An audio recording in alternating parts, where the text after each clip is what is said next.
ভিডিওটা দেখে নিশ্চয়ই বুঝতেই পারছো যে আজ আমি কিসের রেসিপি দিতে এসেছি। আবারও রসগোল্লার রেসিপি নিয়ে চলে এসেছি। এটা আবার আলাদা ধরনেরভাবে আমি করছি। দেখো কীভাবে বানাচ্ছি, খুব সোজাভাবে হয়ে যাবে। আর রসগোল্লাগুলো সাইজগুলো নিশ্চয়ই দেখতেই পাচ্ছিলে যে কেমন হয়েছে।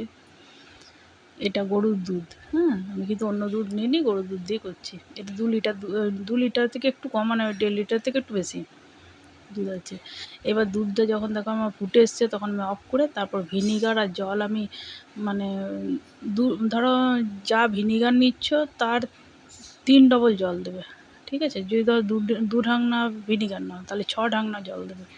সেই মিক্সটা আস্তে আস্তে আস্তে আস্তে করে দুধটা অফ করে একটু যখন মানে হিটটা কমে যাবে তখন কিন্তু দুধের মধ্যে মিক্সড করো।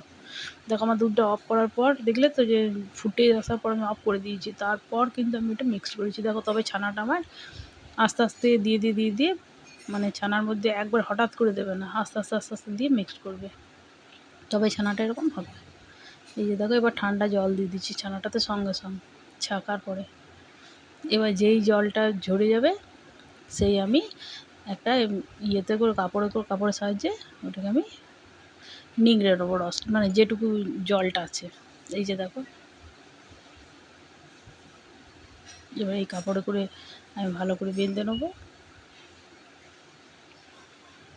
এই যে নিংড়ে এরকম করে জলটা বার করে নেবো, যতটা এক্সট্রা জলটা আছে এরকম করে বার করে নেবে, কারণ জলটা থাকলে নরম হয়ে যাবে, আর কিছু না।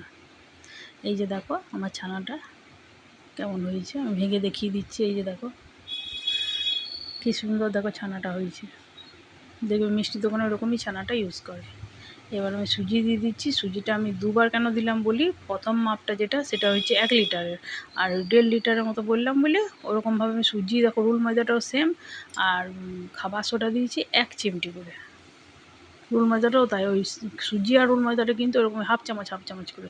তারপর আমি আরেকটু খানিকটা করে দিয়েছি, ওইটা ওই হাফ লিটার বা ওই যেটা মাপ সেই জন্য। নাহলে 1 লিটার হলে কিন্তু তোমরা ওই হাফ চামচ করেই দেবে, হাফ চামচ সুজি দেবে আর হাফ চামচ দেবে, কী বলে যেন, রুল ময়দা দেবে, আর 1 চিমটি দেবে কিন্তু 1 লিটারে খাবার সোডা। তারপরে দেখো মাখার পরে একটু ঘি আর একটু চিনি দিয়ে দিচ্ছি, কারণ ইয়েটা খুব মসৃণ হবে, জালিদার হবে রসগোল্লাটা।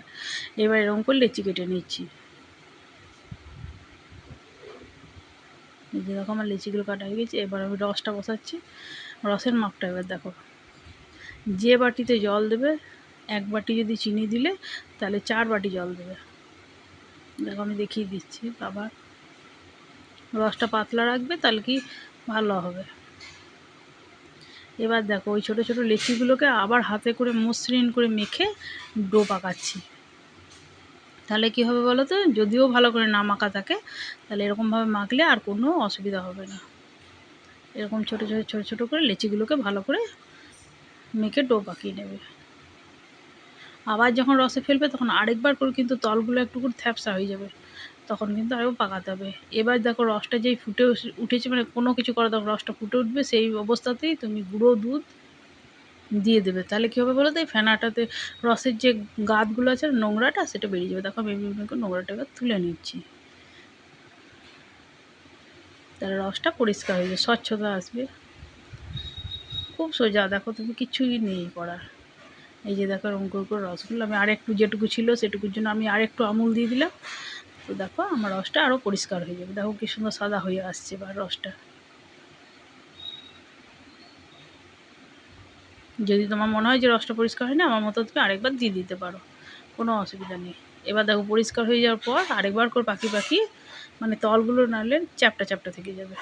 তুমি পাকিয়ে নিয়েছো ঠিকই, কিন্তু আরেকবার করে হাতে আরেকবার গোল করে নিলে সেটাই হয়ে যাবে। এবার আঁচটা মানে কমানো অবস্থায় কিন্তু এগুলো সব দেবে। তারপরে একটু গুঁড়ো মানে তোমার রুল ময়দা ছড়িয়ে দেবে, নিয়ে ঢাকা দিয়ে দেবে। দেখো ফুলে উঠবে, ঝাঁক তৈরি হয়ে যাবে। মিষ্টি দোকানে কিন্তু এইটা বা রিঠা দিয়েই ঝাঁক করে, মানে কোনো কিছু ওদের ঢাকা না দিলে, এইটা ঢাকাটা থাকবেই না, আমার খুলে যাচ্ছে বারবার।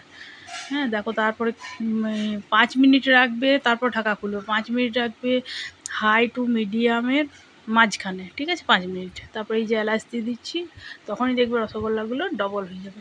তারপর রাখবে 10 মিনিট তোমার লো টু মিডিয়ামের মাঝামাঝি করে, তাহলে রসগোল্লাটা রেডি হয়ে যাবে। দেখো রসগোল্লাগুলো কী সুন্দর হয়েছে দেখো, আর সাইজগুলো দেখো কত বড় হয়েছে।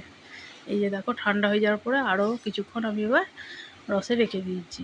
দেখো কেমন হয়েছে অবশ্যই কমেন্ট করে জানাবে। ভালো লাগলে চ্যানেলটাকে লাইক, সাবস্ক্রাইব, শেয়ার করো, পাশে থেকো, এইভাবে সাপোর্ট করো।